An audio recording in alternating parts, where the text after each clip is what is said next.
Good morning, Coop family.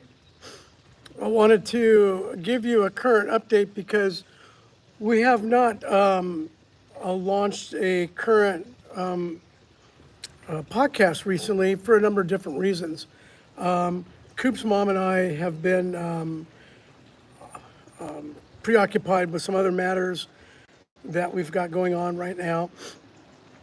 Nothing necessarily bad or with, the foundation, et cetera. We are refinishing floors in our home, so we had to move out of our home while all this like repairs and things were being done. So it's kind of put a little delay and a cramp in our style. But I wanted to, first of all, I've not ever gone live on YouTube, our YouTube channel before. And I want to thank, first of all, the almost 7,000 subscribers to our channel. That's a lot that's a very lot for an organic growth, all surrounding, and support and love for Coop. So it's a platform that I think, we do publish a lot of things there, but I've never really did a live on the channel. And I think it's important to, do this for those special subscribers that have taken the time to visit the channel, liked and subscribed, and help support it. Because all that, every time you view it, every time you like it, hit the like button, subscribe button, and it helps us grow that channel. And we'd really like to continue to grow it so that it becomes a really valid resource and a continued resource for everybody out there. I want to share a couple things recently that I got a chance to experience and also give you some updates. One is recently I was asked to be part of a panel on a new and younger fentanyl organization. And this organization is going to be it's actually organizing this throughout the United States, called Walk for Lives. And similar like you see to the Susan B. Komen breast cancer and all these other walks you see all over the country. The fight against fentanyl, the Walks for Lives group is organizing a walk in September that will be a walk in all the major cities in the United States against fentanyl. And I think it's a tremendous grassroots effort. Paul Martin, the founder of this organization, one of the things I find unusual, but maybe the word is unique, but also very thankful, is he has not lost a family member or a direct family member to fentanyl. Most of our platforms are created by the friends or families, like the families of the victims of fentanyl poisoning, like Coop's Advice, Song for Charlie, et cetera, et cetera. But Paul was so affected and felt so much in his heart about all these families that he had met and people who had lost young ones and loved ones to fentanyl. And he felt compelled to start an organization, and he came up with creating the Walk for Lives. And I think it was just a fabulous idea. And in part of that, he was hosting a panel amongst a number of supporters in Newport Beach this last Friday. And on that, he had a former CEO of Mothers Against Drunk Driving. He had a former retired DEA agent who was very, very high up in an organization and who led the capture of El Chapo, the capture that brought El Chapo to the United States, who is now serving a life sentence in one of our supermax prisons. And so to be associated with those guys and be asked to speak on behalf of our experience, man, it was more than an honor. It was truly an honor, but wow, what a learning experience. We filmed a podcast for this group, which we'll be putting on our channel shortly. But there's a lot that I learned that I didn't know, particularly when you're off camera and you're talking about the down and dirty, the things that You probably can't say if you're coming off an organization and you've got retirement benefits, you know? And truly, through all of this conversation, none of it's political. You know, we're not sitting here taking sides about like, you know, that party or that party. What we're really talking about is the problem. And the parties that have contributed to the problem, trust me, are both blue and red. And so when I talk with people and it starts to get political, which people tend to, if you haven't taken the time to look at the big picture, the entire picture, you kind of fall into your own camp and your own filter, right? You don't get out of your own box, and it seems to be like it's a blue issue or it's a red conservative issue. But I tell people this, it's neither. It's a red, white, and blue issue.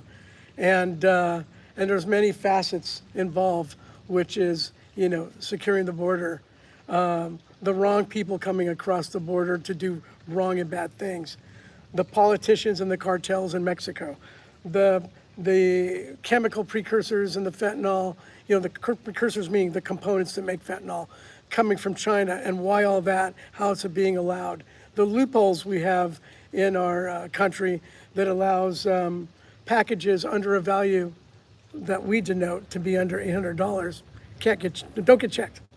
So you think a package coming to the United States from any means, whether it's shipment, overnight mail, whatever, if the value that you designate is less than $800, it's not going to be checked. That is pretty stupid, in my opinion, knowing what's going on with the thousands of people that are dying every year from fentanyl. And then the corruption in Mexico, which we've all heard about, but the corruption in the US government that we don't hear much about, that's a red, white, and blue issue. There isn't anybody that's innocent. And one of the things I've always said, and you know, everyone agreed, they all agree, you know, that it's not a bipartisan issue in our country. It's a follow the money issue. That's usually what's always behind it. Follow the money. And you'll see why things exist as they do. And then once it gets shut down, it's like whack-a-mole. And they find something else to do, you know, another way of making money. We're seeing the border being shut down by President Trump. We're seeing a dramatic effect that it's having on reducing fentanyl poisonings in the United States. And it's going to continue to be reduced. And that's a joint effort from everybody involved. However, what's being predicted by the DEA and the officials associated with that, you're going to start seeing an increase of fentanyl poisonings in other places like Australia and Europe, which have very little, because the United States has been such a market for fentanyl, you know, a financial market, and now it's being clamped down because of the border and other things that we're doing. It's not just the border, it's the detections at the ports of entry, a lot of different things. Well, you got to make money, right? They're starting to ship stuff elsewhere and create a market, you know, across the seas to Australia, New Zealand, Europe. So I don't think this is a problem that's going to go away for a long time, but we definitely want to continue the efforts and not let our foot off the gas, because one person dying from fentanyl poisoning and that devastating effect it has within a family is too much. So anyway, stay tuned to the channel. That podcast is going to be coming out soon. I'm waiting for it's been issued. I'm waiting for the file to be sent to me, and then we'll upload it on the Coop's Advice channel. Recently, we were contracted by a foundation, the Harris Project, out of New York, that Coop's mom has been involved with, the founder of that, Stephanie Harris. Her son, Harris, that is why it's called the Harris Project, passed away from fentanyl poisoning a few years ago. Anyway, she's a very, very strong and passionate advocate on the East Coast. She got together, and you've probably seen this on social media, and got US Weekly to do a whole magazine on those that have passed away from from overdoses and from poisonings. And the magazine that came out from US Weekly, it's an entire magazine entitled The Missing Issue. And then to have Cooper included with these notables is such an honor. Matthew Perry, Amy Winehouse, Mac Miller, Juice WRLD. Coop, I know, was doing backflips and like just screaming because Juice WRLD was his musical idol. He loved Juice WRLD. And to be included with Juice, Liam Payne, Aaron Carter. Coop grew up listening to Aaron Carter. So as like one of his first musical, like, little idols along with Ariana Grande. So, and then, Coop Noriega. So the issue also has, it's about everybody's story, what happened with them, what they were struggling with. When they call it, one second, when they co-occurring disorders. Co-occurring disorders, if I can just kind of do it in Coop's dad speak, that's like the mental issues that we deal with that get us to the point that we want to do something, like take something so that we don't feel it, we want to make it go away. So let's just call it the mental health, underlying mental health issues, which is co-occurring disorders. That's the story behind all these guys in here. There's people here that I didn't really know of. But you got Drew Barrymore, which you've heard of, obviously. Lamar Odom, who's been on the Hopeaholics podcast, and he overdosed in cocaine and an unidentified pill. So there's a lot more than the ones that they featured on the cover. There's Coop. So the missing issue, I have not seen it out in stores, but I know you could go to US Weekly and find it there, and I think it's like just a few bucks to get. You can just Google search US Weekly, The Missing Issue. It'll take you right to a link. And I always offer this. Anybody out there who can't afford it, if it's $4, $5, $8, $10, whatever, as long as these are available, reach out to me at harold@coopsadvice.org, and we'll get you one for free. We'll make sure that you get one. The stories in here are incredible. They're heartfelt. Demi Lovato, we've all heard a lot about these stories, but it tells you more in detail what everyone had been struggling with. Avicii is another one in here. But I'm just saying, I'm so honored to have Coop included with this superstar group. And part of the reason they wanted to have Coop included was because of the reach he had with Gen Z, his peer group, which is basically, 20, 50, really it's like about 12 or 13 to 25 years old. And the positive effect he had and the continuing effect that he's having on the Coop's Advice Discord channel, which is still almost 200,000 kids on that talking every day about their issues about addiction and mental health and anxiety and depression and just the everyday things, about life with a kid that are tough. These things don't change as we get older. They just get different. Whether you have boyfriend, girlfriend problems, you get older, you've got, parent, kid problems, or you've got husband-wife problems, or you're dealing with your parents as they're getting older, aging out and having, that whole stuff. It just doesn't change. It just evolves. And so these kids have found this wonderful platform that Coop started to feel open and safe and talk about all the stuff they're struggling. And they find love, hope, and encouragement there, which I think is just awesome. So please go and go get your copy of this online. And it also, the money goes to support the Harris Project, which we completely endorse and support.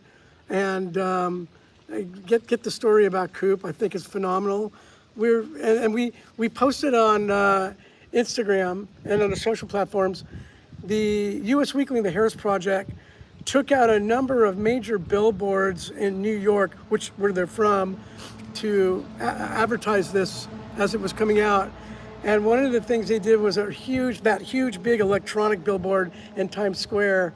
I thought that was like, man, you made it if you made it there. And Sab walked by it one day to go see it, and then took a picture of it and sent us, and that's the photo that we posted on our social media platforms. And so, Sab's living in New York, and to see that, I know it was special to us. So, Sab, we love you always. You're our daughter forever. Thank you for doing that. It's just so special that Coop's still here, everywhere, reaching out to us and talking to people in his way and getting people to encouraging them, and they are making healthier, positive choices now, more of those than those negative, unhealthy choices. Real quickly, going to have a merch drop coming out on June 9th, special, the 3-year anniversary of Coop's heavenly birthday, in conjunction with his birthday coming out June 28th. There's a couple different special merch things that you're going to love. Stay tuned to the Coop's Advice .org website and our socials. Coop's dad, Coopy's mom. You'll see all that. Coop's Advice. Everything's published there. The documentary is in final phases.